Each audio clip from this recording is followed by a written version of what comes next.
자, 노인 장기요양보험입니다. 자, 마지막이죠. 보험의 마지막 노인 장기요양보험. 자, 이 노인 장기요양보험은 말 그대로 치매예요, 치매. 치매를 갖고 있는 어르신들에 대해서 들어가게 된다라고 하는데, 자, 노인 장기요양보험법상 장기요양급여의 기본 원칙에 해당하는 거. 자, 장기요양의 기본 원칙이 있어요. 자, 기본 원칙. 첫 번째, 자립적으로. 최대한 자립적으로 서비스 일상생활을 할 수 있도록 자립이 될 수 있도록 해야 됩니다. 남이 도와줘서 하는 게 아니라 스스로 할 수 있도록 자립이 돼야 돼요. 자, 두 번째, 서비스를 주기 위해서는 적정하게 서비스를 제공해야 됩니다. 왜? 다 주면 안 돼요. 왜 그러냐면 이 노인 치매라고 얘기하는 것은, 치매는 한번 걸리면 뇌 이상이 생겼기 때문에 자꾸 줄어드는 거예요. 뇌 크기가 줄어들면 기억을 잃어버립니다. 그래서 이 치매의 가장 중요한 점은 잔존 능력을 보존하는 겁니다. 더 이상 더 나빠지지 않게끔. 나빠졌어. 그러니까 치매에 걸린 거거든요. 나빠졌는데 나빠진 게 중요한 게 아니라 더 이상 나빠지지 않도록 버티려고 하는 것이 이 치매다라고 얘기하는 거예요. 그래서 노인 장기요양에서는 그 적정하게 줌으로써 더 이상 나빠지지 않도록 잔존 능력을 보호하려고 하는 것이 좀 크다라고 이야기합니다. 자, 세 번째, 이거는 재가급여가 우선입니다. 다른 것들을 우선으로 하는 게 아니라 재가급여를 우선으로 주어야 된다라고 이야기해요. 그래서 시설급여와 재가급여가 있는데 재가급여를 우선으로 하게 만든다라고 이제 이야기를 하는 거죠. 자, 네 번째 뭐가 있냐면 연계합니다. 뭐랑? 의료 서비스 연계입니다. 요 네 가지를 해야 된다라고 이제 이야기를 하는 거죠. 그래서 그게 이제 네 가지를 꼭 할 수 있도록 해야 되는 거예요. 그래서 그걸 꼭 기본 원칙인 네 가지, 자립적으로, 적정하게, 재가급여 우선, 의료 서비스 연계, 요 네 가지가 기본 원칙이다라고 생각하셔야 됩니다. 자, 기억, 노인 등 심신 상태나 건강 등이 악화되지 아니하도록 의료 서비스와 연계하여 이를 제공해야 된다. 그렇죠. 의료 서비스를 제공해야 돼요. 연계해서 제공해야 됩니다.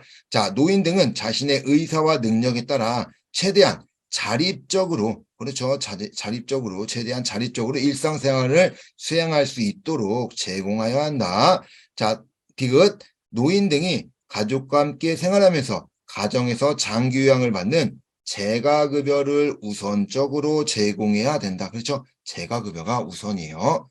자, 리을, 노인 등의 심신장애, 생활환경과 노인 등 그 가족들의 욕구 선택을 종합적으로 고려하여 필요한 범위 안에서 이를 적정하게 제공해야 된다. 적정하게 제공하래요. 적정하게 제공해야 된다. 적정해야 돼요. 자, 정답은 5번이네요. 기억, 니은, 디귿, 리을 모두 맞는 거죠. 자립적으로 적정하게 재가급여 우선 의료 서비스 연계를 해서 서비스를 줘야 된다라고 이야기하는 거죠. 정답은 5번이 되겠습니다. 자, 2번 노인 장기요양보험법상 장기요양급여에 해당하지 않는 것은, 자, 장기요양급여요. 장기요양급여에 해당하지 않는 것. 자, 첫 번째 시설급여와 재가급여가 있죠. 그래서 시설급여는 20%, 재가급여는 15%의 비용을 지불하는 재가급여가 있어요. 자, 그리고 이제 특별급여가 있죠. 가족 특별, 이제 가족 요양비. 그래서 가족이 직접 요양을 하고 있는 거죠. 왜 요양하냐? 그 세 가지가 있어요. 가족이 요양할 수 있는 이유 세 가지. 섬 지역, 이런 도서 지역 이런 데 있잖아요. 이런 지역일 때 가족이 요양을 할 수 있고, 두 번째, 그러다 보니까 무슨 문제가 생기는 거예요? 사람이 없는 거예요. 사람이 없어서 가족 요양을 받을 수 있다. 그래서 천재지변 이런 것들로 인해서 서비스를 받을 수 없을 때, 세 번째, 정신이나 신체 등의 이상으로 인해서 문제가 생긴 경우, 쉽게 얘기하면 뭐 창피한 걸 수도 있고, 그래서 이제 다른 사람에게 알리지 않으려고 이럴 경우에 가족 요양비를 받을 수 있다라고 이야기합니다. 자, 두 번째가 특례요양비예요. 특례요양비가 뭐였어요? 다른 곳이죠. 다른 곳. 요양원이라든지 이런 것들이 아니라 다른 비슷한 곳에서 받게 되면은 장기 요양에서 급여를 안 준다고 그랬어요. 그래서 급여를 안 주는 거죠. 재가급여, 시설급여 이런 것들을 안 주니까 내가 이제 100%를 다 내야 되겠죠. 그래서 그러면 내가 너무 비싸니까 그거에 따른 수급자에게 특례 요양비로 해서 돈을 일부를 돌려주는 것이 특례 요양비다라고 이야기하는 거고요. 요양병원 간병비 들어가죠. 요양병원 간병비, 요양병원에서 간병을 받으면 그런 비용을 일부 돌려준다라고 얘기했던 것이 특례 요양비와 요양병원 간병비였습니다. 정답은 5번이네요. 장의비. 뭐 지금은 뭐 장의비라고 하지만 지금은 장제비로 나오는 거죠. 장제비. 장제비. 그래서 사람이 죽으면 나오는 거. 자, 요게 어디 있냐면 장제비가요. 국기법에 있습니다. 국기법에 장제비가 나오고 산재 있죠. 산재에서도 그 장제비가 나와요.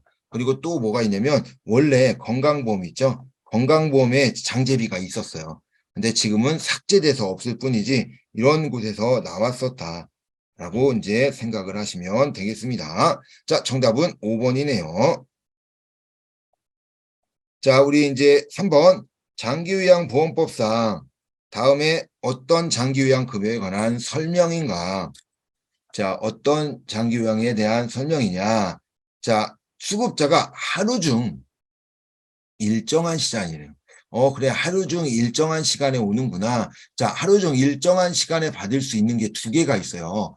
장기요양에 보면 주간보호랑 방문 요양이 있습니다. 방문 요양이랑 주간보호를 받을 수 있는데 그게 일정한 수준을 딱 정했어요. 그래서 하루에 몇 시간 이렇게 정해가지고 방문 요양이나 주간보호를 받을 수 있습니다.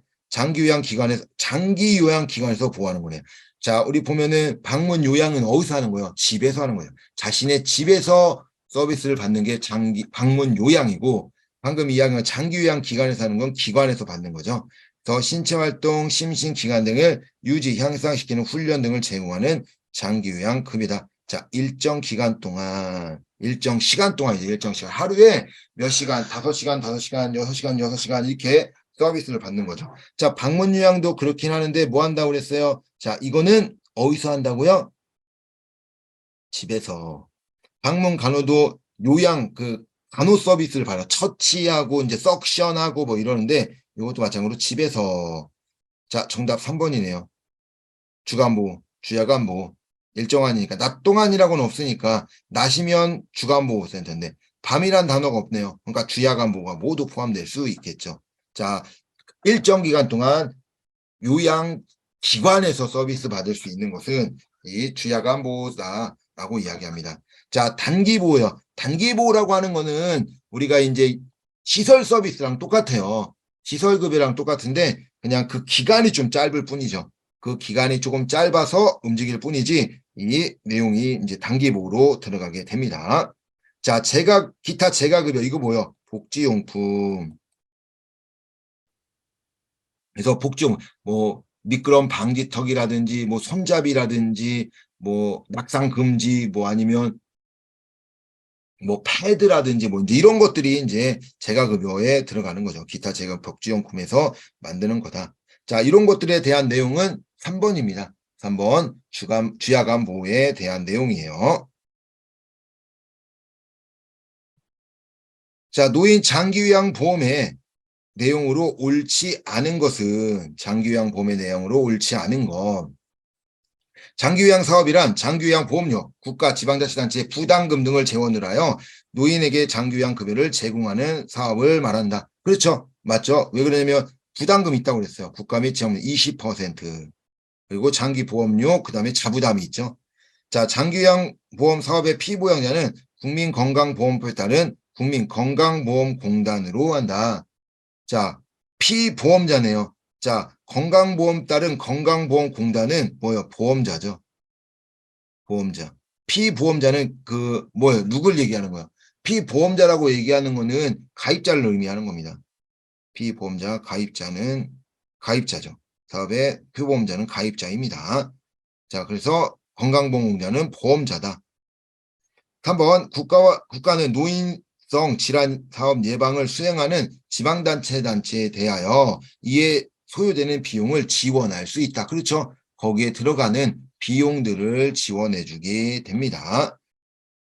자, 4번 장기요양급여는 노인 등의 가족과 함께 생활하면서 가정에서 장기요양을 받는 재가급여를 우선적으로 제공해야 된다. 이게 기본 목표였죠.